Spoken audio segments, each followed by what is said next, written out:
এই হাদিসটা যতবার পড়ি থরথর করে আত্মারা কাঁপে। কিয়ামতের দিন আল্লাহ তাআলা অনেক শহীদকে বলবেন তুমি জাহান্নামে যাবে। সে বলবে আল্লাহ আমি জাহান্নামে যাবো, আমি তো রক্ত দিয়েছি তোমার জন্য, লিইলাই কালিমাতিল্লাহ, আমার দেহের তাজা রক্ত দিয়ে আমি শহীদ হয়েছি, জানাজা ছাড়া আমার দাফন হয়েছে, আমি তো জান্নাতে যাবো। আল্লাহ বলবে না, তুমি শহীদ হয়েছ এই কারণে যে লোকজন তোমাকে বীর বলবে, বীর বাহাদুর।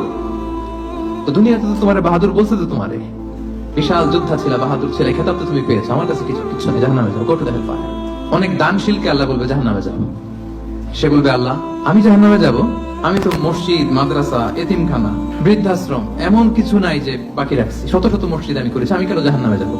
আল্লাহ বলবে না, তুমি দান করেছিলে এই জন্য যে লোকজন তোমার দানশীল বলবে, দানবীর বলবে, হাদেম তাই বলবে, ওটা তো তোমাকে বলা হয়েছে, জাহান্নামে যাও, আমার কাছে কি চাও, go to the hell fire. সেদিন আল্লাহ তাআলা অনেক আলেমকে ডাকবেন, অনেক দায়ীদেরকে ডাকবেন, অনেক দুআত ইলাল্লাহদের তিনি ডাকবেন। সেদিন অনেক দুআত ইলাল্লাহদেরকে ডেকে আল্লাহ বলবেন যে তুমিও জাহান্নামে যাও। সে বলবে আল্লাহ কেন? আমি মানুষকে কোরআন শিখিয়েছি, আমি মানুষকে হাদিস শিখিয়েছি, আমার কথা শুনে অনেক নামাজ পড়েছে, আমার কথা শুনে অনেকের দাড়ি রেখেছে, আগে সুদ খেত, আমার কথা শুনে সুদ বন্ধ করেছে, আমার কথা শুনে তো আল্লাহ এরা নামাজি হয়ে গেছে। দ্য এন্টায়ার সোসাইটি সুদ বন্ধ করেছে, নামাজ ধরেছে, তারা ফরজ যাকাত দিত, আল্লাহ আমি কেন জাহান্নামে যাব? আল্লাহ বলবেন তুমি এই দাওয়াতি কাজ করেছো, লোকজন তোমাকে বড় আলেম বলবে, লোকজন তোমাকে বড় সেলিব্রিটি বলবে, লোকজন তোমার নামে তাকবীর দিবে, তোমাকে বড় আলেম বলবে, বড় দাঈ বলবে। এটা তো বলা হতো তোমাকে দুনিয়াতে, আল্লামা বলে ডাকা হতো তোমাকে, বাহরুল উলুম বলা হতো তোমাকে, জ্ঞানের সাগর, অনেক বড় দাঈ, অনেক বড় সেলিব্রিটি তোমাকে বলা হতো এই দুনিয়াতে। তো যা চেয়েছো তা তো পেয়েছো, আমার কাছে কি চাও? আমার কাছে তোমার জন্য কিছু নাই, go to the hell fire, তুমি জাহান্নামে যাও।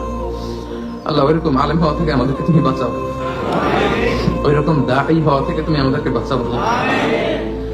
আল্লাহ লোক দেখানো মানসিকতা, এই শখ থেকে আল্লাহ তুমি আমাদেরকে হেফাজত করো। তাহলে 4 নম্বর যে রোগ আমরা চিনে ফেলছি না, এটার নাম কি?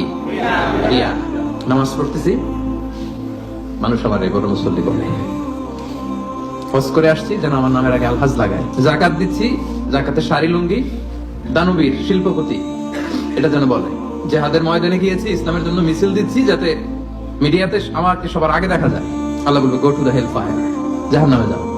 এগুলো একটাও আমার জন্য করো নাই, তুমি যা চেয়েছিলে দুনিয়াতে তুমি সেটা পেয়েছো, আমার কাছে কি চাও? কিছু নাই আমার কাছে তোমার জন্য, যাও। আল্লাহ এরকম দানশীল হওয়া থেকে, এরকম আলেম হওয়া থেকে, এরকম বীরত্ব দেখানো থেকে আল্লাহ তুমি আমাদেরকে হেফাজত করো। আল্লাহ রিয়া থেকে আমাদের এই কলবটাকে তুমি মুক্ত করো। আল্লাহ আমরা যা করবো কেবলমাত্র শুধুমাত্র তোমার সন্তুষ্টির জন্য, তোমাকে দেখানোর জন্য যেন করতে পারে, আল্লাহ তুমি তৌফিক দান করো।